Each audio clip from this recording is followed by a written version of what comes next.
Hi friends, నేటి మాట లోపల ఈరోజు మనము క్వాంటమ్ వైబ్రేషన్ అంటే ఏమిటి, ఇది దేంట్లోకి వస్తుందంటే మైండ్ఫుల్నెస్లోకి వస్తుంది.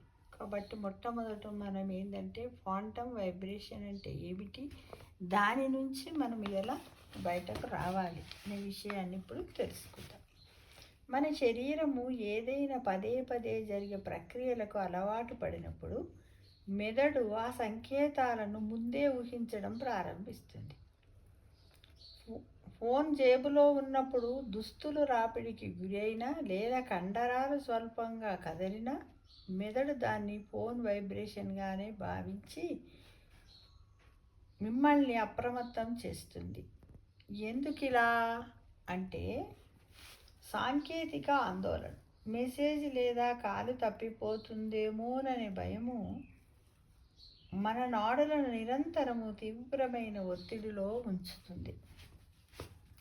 రెండవ, కండరాల స్పందన. ఒకే చోట కూర్చొని పనిచేయడం వల్ల తొడల భాగంలో కండరాలు స్వల్పంగా వణికే స్వభావాన్ని మెదడు ఫోన్ వైబ్రేషన్గా పొరబడుతుంది.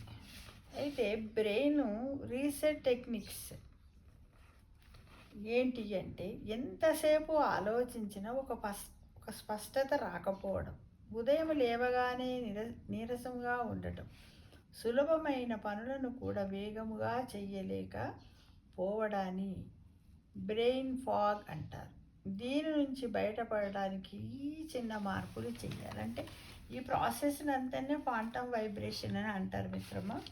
అయితే దీంట్లో ఏంటంటే బ్రెయిన్ ఫాగ్ అంటే ఏమిటి అనేది అంటే అదే మనము ఈ బ్రెయిన్ ఫాగ్ అంటే సులభమైన పనులను కూడా వేగంగా చేయలేకపోవడాన్ని బ్రెయిన్ ఫాగ్ అంటారు.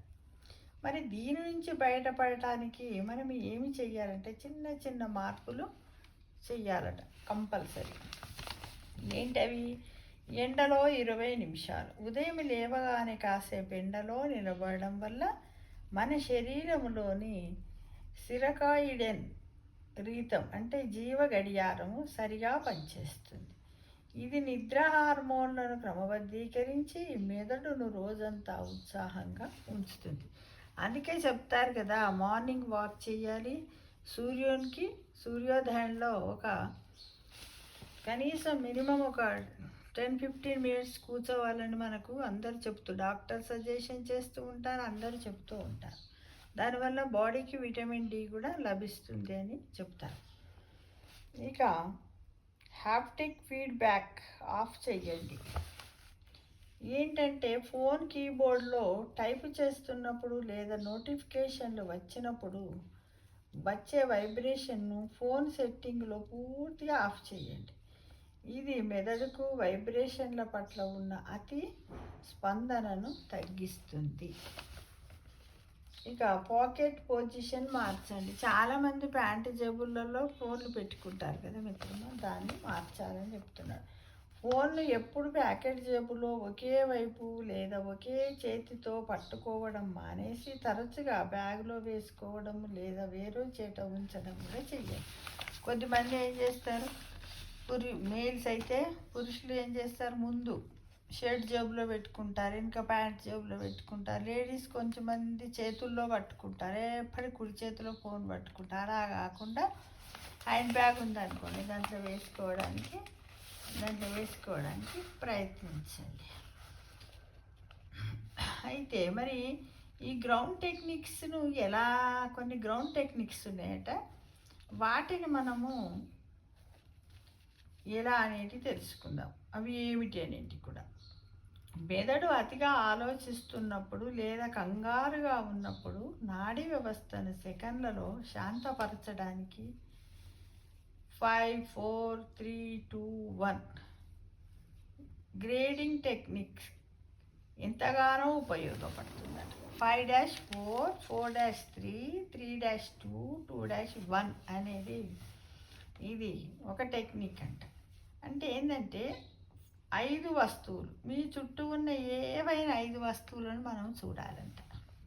చూడండి, 4 స్పర్శలు, మీ చుట్టూ ఉన్న 4 వస్తువులను తాకి ఆ స్పర్శను అనుభవించండి. అంటే మన చుట్టూ ఏవైనా ఉన్నాయనుకోండి, ఉదాహరణకు ఒక టేబుల్ ఉంది, ఒక పుస్తకం ఉంది, ఒక పెన్ను ఉంది, ఒక కాపీ ఉంది. అట్లానే మన అప్పుడే ఫ్రిడ్జ్లో నుంచి తీసిన ఒక బాటిలే ఉందనుకోండి, లేకపోతే టీయే ఉంది, ఏవన్నా నాలుగిటినంటే తగిలిన ఆ స్పర్శను మనము ఆ వస్తువులకు మన చేతిను తాకిచ్చి ఆ స్పర్శను మనమట అనుభవించండి అని చెప్తున్నాను. ఇక 3 అంటే మనం ఇప్పుడు 5-4 కదా, ఇప్పుడు 3-2 కదా. అయితే 3 అంటే మీ పరిసరాల్లో వినిపిస్తున్న 3 రకాల శబ్దాలను శ్రద్ధగా వినండి. అంటే ఉదాహరణకు పక్షి కూతలు, మన ఫ్యాన్ శబ్దము, లేకపోతే టీవీ శబ్దము, కొద్దిమంది పాటలు పెట్టుకుంటారు ఫోన్లలో, ఏమన్నా కానీ 3 శబ్దాలను వినడానికి ప్రయత్నించండి. ఇంకా చాలా ఉంటాయి, ఎన్నో దూరాన మన ఏంటిది కుక్కల అరుపులు ఉంటాయి, కోగిల పాటలు, ఇంకా పక్షుల యొక్క కిచకిచ రావాలి, ఇవన్నీ వినడానికి కనీసం 3 శబ్దాలన్న వినడానికి ప్రయత్నించాలి. ఇక పోతే 2 అంటే 3-2 కదా, 2 వాసనలు.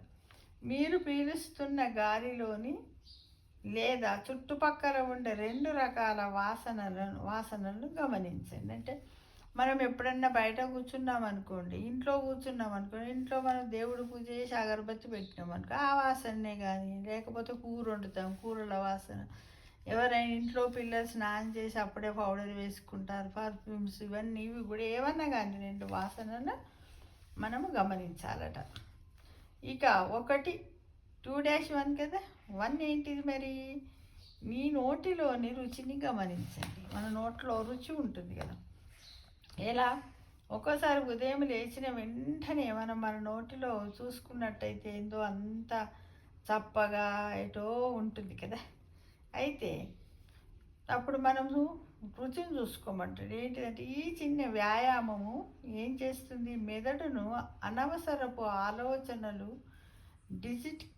డిజిటల్ కంగారు నుంచి బయటకు లాగి వర్తమానంలోకి తీసుకొస్తుందంట.